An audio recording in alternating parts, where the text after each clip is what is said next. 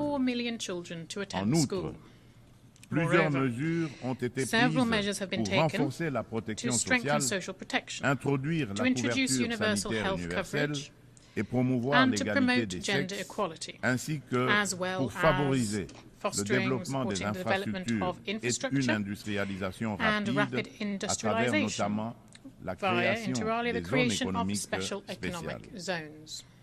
Malgré ces progrès, le rapport mondial sur les objectifs de développement durable souligne qu'au rythme actuel, la République démocratique du Congo ne pourra pas atteindre les ODD d'ici 2030 en raison des inégalités et de la vulnérabilité persistante exacerbée par des conflits armés. Face à ce défi, une feuille de route comprenant des actions, interventions et réformes spécifiques a été élaborée afin d'accélérer les progrès et de répondre aux enjeux de l'agenda 2030 avec déjà certaines mesures mises en œuvre pour que la République démocratique du Congo soit en adéquation avec les ODD en 2030. Pour cela, la République démocratique du Congo nécessite des investissements annuels de 32 milliards de dollars. Il est donc indispensable de renforcer les partenariats pour des investissements durables et de promouvoir la paix afin de permettre un développement socio-économique stable. Au registre des réponses mondiales aux défis climatiques et la promotion des énergies renouvelables, la République démocratique du Congo, qui a déjà affirmé son engagement en faveur d'une action climatique ambitieuse, souligne l'importance cruciale d'un soutien financier et technique accru afin de renforcer ses efforts pour atteindre les objectifs de l'accord de Paris. Riche en biodiversité et en ressources naturelles, la République démocratique du Congo se positionne comme un acteur clé dans la lutte contre le changement climatique. Les initiatives engagées pour réduire les émissions de gaz à effet de serre se concentrent sur 4 secteurs stratégiques: l'agriculture, la foresterie, l'énergie et la gestion des déchets. Des réformes structurelles sont actuellement mises en place pour inverser la déforestation et améliorer l'accès à une énergie propre, témoignant ainsi de l'engagement déterminé du gouvernement en faveur de la préservation des ressources naturelles et de la transition écologique. Concernant la valorisation des forêts tropicales, un tournant majeur a été franchi à Bali en novembre 2022 en Indonésie avec l'adoption de la déclaration conjointe sur la coopération autour de la forêt tropicale et l'action climatique signée par le Brésil, l'Indonésie et la République démocratique du Congo. Cette avancée témoigne d'une volonté politique collective d'utiliser les forêts comme levier pour un développement durable. L'Alliance trilatérale pour la coopération sur les forêts tropicales, créée à cette occasion, constituera un cadre pour relever les défis liés à la biodiversité et proposera des solutions pour les marchés de crédit carbone, tout en veillant au respect des droits des peuples autochtones. Par ailleurs, dans le cadre des enjeux liés à l'environnement et au réchauffement climatique, il est essentiel de souligner la tenue du deuxième sommet des 3 grands bassins forestiers tropicaux du monde, à savoir l'Amazonie, le Congo et le Bornéo-Mékong, qui s'est tenu du 26 au 28 octobre 2023 à Brazzaville, en République du Congo. Cette initiative africaine, portée par le président Denis Sassou Nguesso, vise à mettre en œuvre, dans le cadre de la décennie des Nations Unies pour la restauration des écosystèmes, la première coalition mondiale dédiée à la restauration de 350 millions d'hectares d'écosystèmes terrestres et aquatiques. Ces forêts constituent un rempart indispensable contre le changement climatique. Face à des problèmes clairement identifiés et à des solutions à portée de main, il est crucial d'agir de manière concrète. Les bassins amazoniens, congolais et de Bornéo-Mékong abritent plus de 80% des forêts tropicales et jouent un rôle crucial dans la lutte contre le changement climatique, tout en fournissant des services écosystémiques vitaux. Il est donc impératif que l'amélioration des conditions socio-économiques des communautés locales qui jouent un rôle clé dans la préservation de ces forêts soit placée au centre des priorités de la gouvernance mondiale. Pour sa part, la République démocratique du Congo met en place des instruments juridiques et des dispositifs institutionnels visant à renforcer sa position sur le marché mondial du carbone, tout en restant ouverte à des partenariats en conformité avec l'accord de Paris et ses lois internes. La prise de conscience croissante des défis liés à l'instabilité climatique et à l'épuisement des ressources naturelles, souvent à l'origine de conflits armés, souligne l'urgence d'agir sur ces problématiques. Il est donc primordial de reconnaître le lien entre changement climatique, dégradation environnementale et sécurité, afin de favoriser des actions proactives qui atténuent ces risques par le biais de pratiques durables. À cet égard, nous appelons le Conseil de sécurité à établir des mécanismes internationaux intégrant les questions de sécurité climatique dans leurs discussions. Monsieur le Président, face à un défi énergétique majeur, le monde fait face à un défi énergétique majeur. Les systèmes basés sur les combustibles fossiles sont responsables d'importantes émissions de gaz à effet de serre, exacerbant le changement climatique. Sans efforts concertés pour promouvoir les énergies renouvelables, nous risquerions de faire face à davantage de crises, telles que des conditions météorologiques extrêmes et des conflits liés aux ressources naturelles, comme nous l'observons déjà. La République démocratique du Congo dispose de ressources abondantes, y compris des minéraux essentiels tels que le cobalt, le lithium, le nickel et le graphite, pour ne citer que ceux-là, qui peuvent faciliter une transition énergétique durable.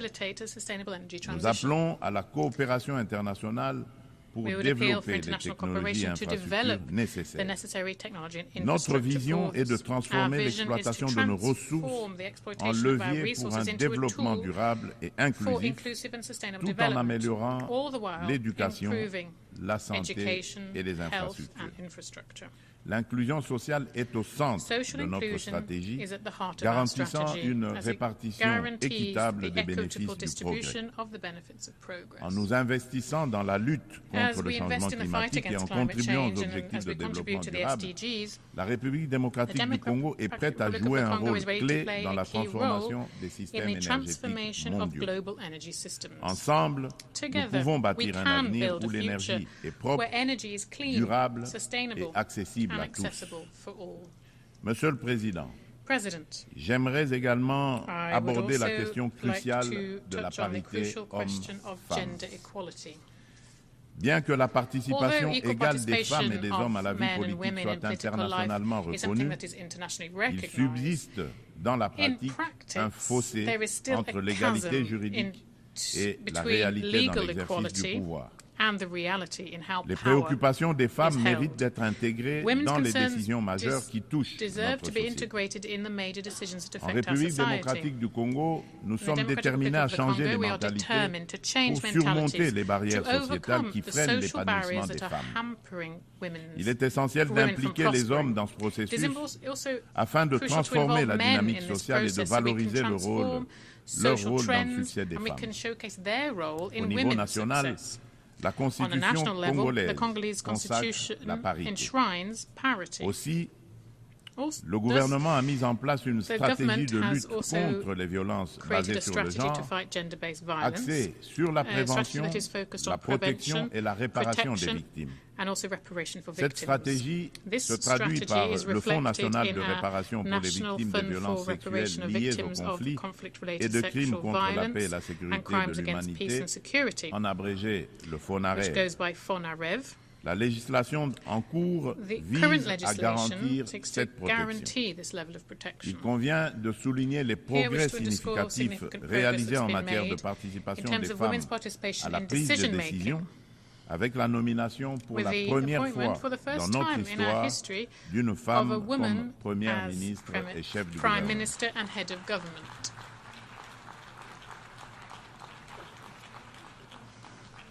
Nous assistons également à une présence accrue de femmes dans les instances gouvernementales ainsi que dans le Parlement et le système judiciaire, illustré par la nomination de femmes au poste de premier président du Conseil d'État et à la tête de la Banque centrale du Congo. Monsieur le Président de l'Assemblée générale des Nations unies, Monsieur le Secrétaire général des Nations unies, Mesdames et Messieurs les chefs d'État et de gouvernement, Mesdames et Messieurs les chefs de délégation, Monsieur le Président, dans cet élan de progrès, il est impératif que la communauté internationale, sous l'égide des Nations Unies, continue d'accompagner ces dynamiques en se réinventant face aux défis du monde actuel. Pour maintenir la confiance de la communauté internationale, l'Organisation des Nations Unies doit prouver sa capacité à s'adapter aux évolutions contemporaines et à les surmonter de manière efficace et responsable. Il est impératif de redynamiser le multilatéralisme par des réformes ciblées de la Charte des Nations Unies touchant des questions clés tels que le Conseil de sécurité, le droit de veto, le chapitre 7 et le recours à la force. Néanmoins, cela ne suffira pas. La coordination et la coopération entre les différentes institutions et agences des Nations Unies doivent également être renforcées.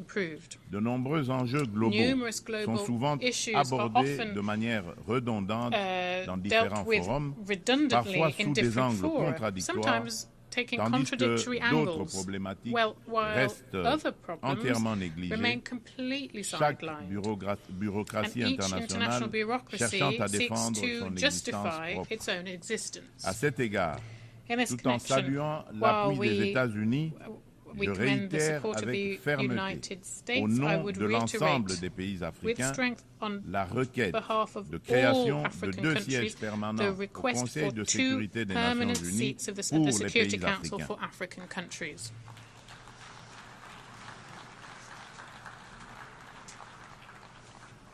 En tant que principal décideur au sein de l'ONU, cet organe doit intégrer des représentants africains parmi ses membres permanents avec toutes les prérogatives leur reconnues, notamment le droit de veto pour garantir une juste représentation géographique.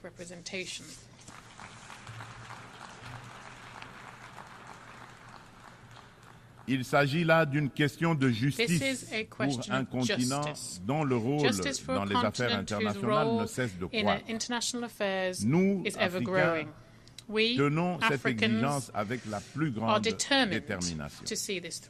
Enfin, je ne saurais conclure sans rappeler qu'après plus de 3 décennies d'absence au Conseil de sécurité, la République démocratique du Congo se porte à nouveau candidate, soutenue par l'Union africaine et par la communauté de développement de l'Afrique australe, la SADC, au poste de membre non permanent pour la période 2026-2027, lors des élections qui se tiendront à New York en juin 2025. La République démocratique du Congo a déjà occupé cette fonction entre 1982 et 1983, 1990 et 1991, périodes durant lesquelles elle a œuvré pour la promotion de la paix, de la sécurité et de la stabilité en Afrique et dans le monde. Une fois élue, la République démocratique du Congo entend jouer un rôle proactif au sein du Conseil de sécurité, participant à la revitalisation de la Charte des Nations Unies et contribuant de manière constructive aux débats et aux actions qui en découlent. Mon pays sollicite donc le soutien de tous les États membres en vue de son élection. En ces temps où le multilatéralisme est mis à l'épreuve, la République démocratique du Congo réaffirme son engagement indéfectible envers la communauté internationale, prête à assumer avec honneur et responsabilité la mission de forger un avenir où la coopération et la paix prévalent sur le conflit et la division. Nelson Mandela a dit, aucun de nous agissant seul ne peut atteindre le succès. Fin de citation.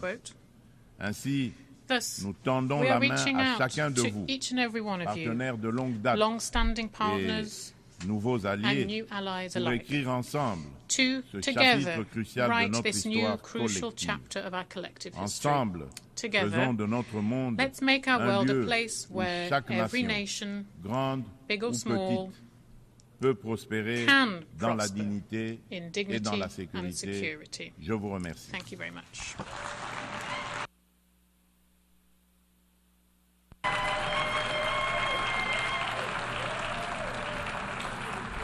On behalf of the Assembly, I wish to thank the President of the Democratic Republic of the Congo.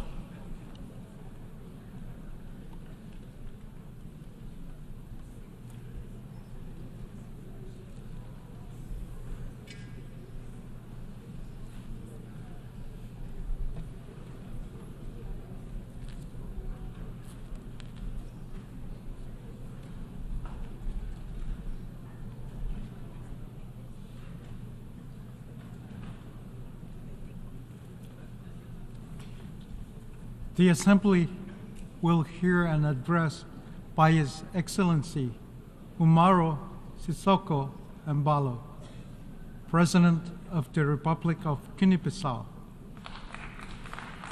I request protocol to escort His Excellency and invite him to address the Assembly.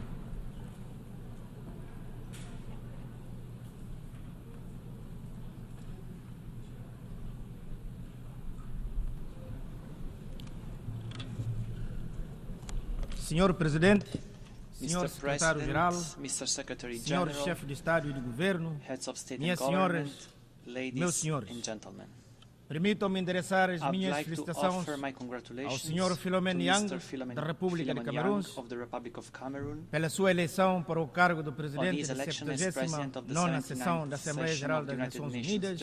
Desejo-lhe muito sucesso num contexto internacional que é muito complicado. E felicito